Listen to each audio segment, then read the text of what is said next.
French bean soup, delicious any time of year, literally. I'm gonna show you how to do it. Give me a couple minutes, I'm gonna make you a rock star. Let's throw about a half cup of really good olive oil into a pot set over medium heat. And I like a lot of olive oil because it's going to emulsify into my bean soup and give it a luscious flavor and texture. Next thing, add 4 chopped onions into the pot. Coarsely chopped is fine. Now, we're not making onion soup, right?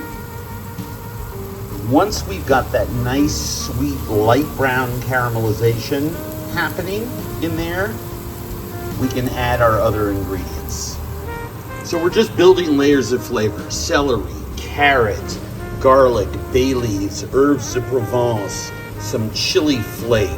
I have some seasoned salt that's got some tarragon in there. And I'm just going to dump this whole thing into the pot and give that a good stir and cook it for a couple minutes before I start to add my liquids and then my beans.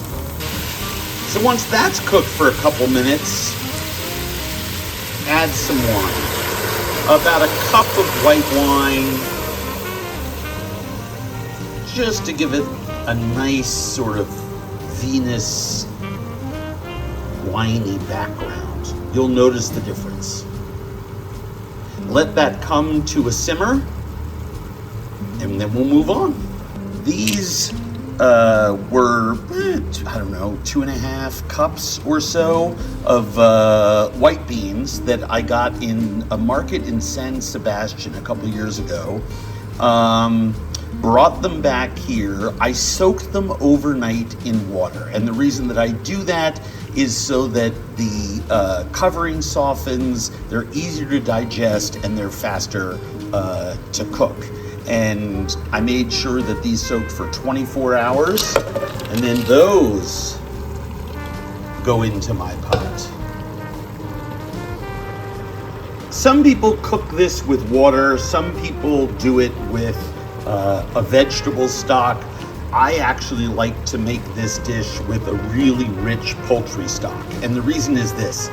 I can keep adding stock and make a soup, or I can just let the beans cook all the way through and I've got a wonderful vegetarian, well, not vegetarian, but a wonderful entree or side dish. There's so many things I can do with this, but I find that a really rich poultry stock for me works best. And I start out by adding, about 2 quarts. Look at the color of that stock. So when you see it start to simmer, establish the simmer, lower the heat to maintain a simmer, and cook it for 90 minutes, 2 hours. Check your beans. Make sure you're always being mindful of it. Don't go run errands, right? You want to make sure that you are not evaporating too much of your liquid. So what you want to do is just keep an eye on it, depending on whether you're making a cooked bean dish or whether you are making soup. Remember, you can do something that's in between, adding leftover pulled chicken or something else. Oh my gosh, this is so good. The smell of that olive oil and those herbs, just incredible. Anyway, just maintain a simmer, cook it for 90 minutes, 2 hours, give it a check, and keep cooking and adding little bits of broth if you need to until it's done. All right, so this has literally been about 2 hours. I've tasted it a bunch. It is just spectacular. The beans are perfect. They're creamy, but they're holding together. They're not broken up, which is how I like it. If you like more of a puree bean soup, you can mash a little bit with a potato masher, or just pulse for a second with an immersion wand, or do what I do, which is freeze it this way, and then when you reheat it, you can mash a little bit with a wooden spoon against the side of the pan. I discard those, and I'm ready to enjoy. All right, take a look at this.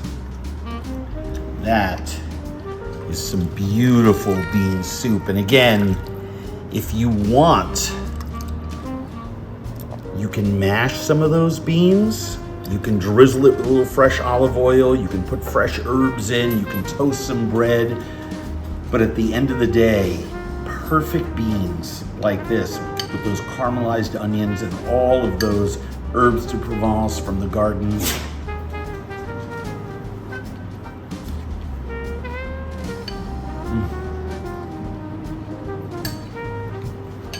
All day, every day. That is done.